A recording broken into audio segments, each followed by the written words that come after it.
नमस्कार मित्रांनो, माझं नाव शुभम. मी आज आलो आहे महाड तालुक्यामध्ये पाणी या ठिकाणी.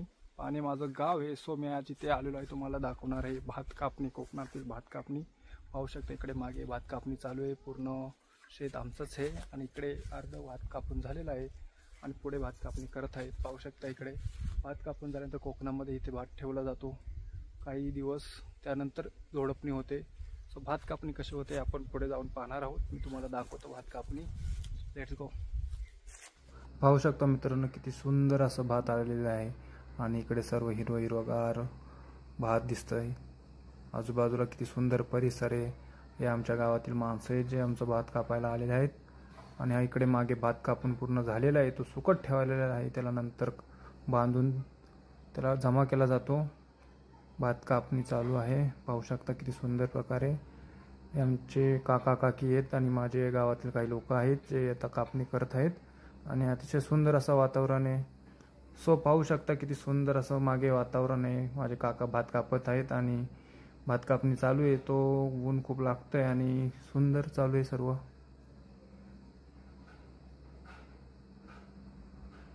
हे काका माझे भात कापत आहेत. इकडे पाहू शकता कसं कापावं लागतं. हातही कापू शकतो. हे खूप मेहनतीचं काम आहे. सर्वांना जमत नाही, मलाही जास्त जमत नाही. मी वर्षातून काकाला मदत करायला येत असतो आणि खूप छान वाटते ते भात कापणी करायला. मेहनतीचं काम आहे. थोडं आपल्या गावाकडे आलं पाहिजे. लोकांना आजकाल गावाकडे जायला आवडत नाही. शहरात 4 पैसे कमवले म्हणजे मोठी माणसं समजतात स्वतःला. मग आपलं गाव, आपली माणसं यांना जपलं पाहिजे. बघा किती फास्ट कापत आहेत माझे काका भात. आणि एवढी गरमी की काय सांगू तुम्हाला. खूप ऊन आहे आणि या उन्हामध्ये असं भात कापावं लागतं. हात कापू शकतो, काही होऊ शकतं. साप असू शकतं भातामध्ये, विंच असू शकतं, काही समजत नाही, काही दिसत नाही. नुसतं भात कापायचं आहे. उन्हात आणायचं काम हे खूप मेहनतीचं काम आहे. पाहू शकता मी आता माझ्या वरच्या शेतातून हा व्हिडिओ घेत आहे. खाली सर्व भात कापणी चालू आहे. माझी काकी आहे गावाकडची, वय झालेलं आहे तरी पण अजून कष्टानेच काम करून, कष्टाचं काम करून, कष्टाने जे कमवलेले आहेत ते खाऊन ते जगत आहेत. घरी बसवत नाही त्या लोकांना. खूप सांगितलं पण कष्टाचं काम यांनी करावं असं वाटतं जोपर्यंत हातपाय चालू आहेत. वरती भात कापून झालेलं ह्याला आज आम्ही बांधणार आहोत. सो मित्रांनो पाहू शकता मागे किती सुंदर असा निसर्ग आहे. छान वाटतं गावी आल्यानंतर, फ्रेश वाटतं. सिटीमध्ये लाईफ तीच रेग्युलर उठायचं, कामाला जायचं आणि तेच पुन्हा काही मजा येत नाही. इकडे भात कापून झालेला आहे. हा भात सुकट ठेवलेला आहे. आता आम्ही नंतर बांधणी करणार या सर्व भाताची आणि मग जमा करणार. पुढे मला दिसेलच ते. सो पाहू शकता आता भात जमा करत आहेत आम्ही सर्व. त्यानंतर त्याला बांधलं जातं.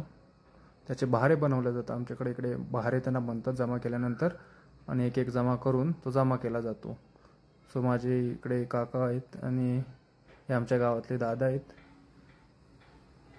पाहू शकता मागे भात सर्व जमा करत आहेत ते लोक.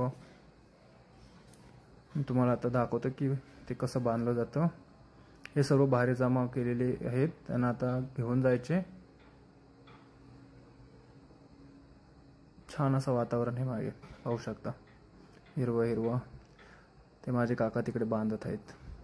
याला पेंडा म्हणतात. ॲक्च्युली ह्याचं पण खूप महत्त्वाचं असतं. हे भात नुसता तांदूळ बाहेर काढून चालत नाही, तर त्याचा भातही कामाचा असतो. गुरांना पावसाळ्यामध्ये खाण्यासाठी जमा केलं जातं. एक काडी महत्त्वाची असते आणि त्यामुळे ते जमा केलं जातं सर्व कापल्यानंतर. काही लोक फक्त भात काढतात आणि बाकीचा पेंडा टाकून देतात, पण आमच्याकडे जमा केला जातो गाई गुरांसाठी. पण नंतर पाऊस जास्त असतो, भात कापणी लावणीच्या टायमाला तो गुरांसाठी काम असतो.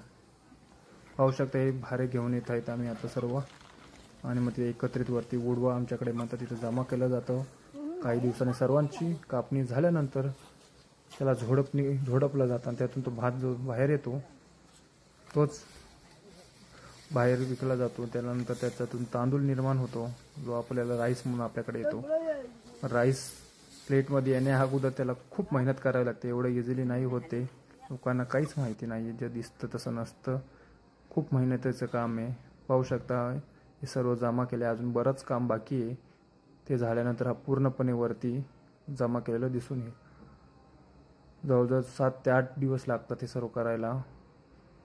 अतिशय सुंदर असं काम झालेलं आहे. अजून हे अर्धच काम मी तुम्हाला दाखवते, कारण बाकी काम अजून खूप पेंडिंग आहे. भात कापणे अजून बाकी आहे.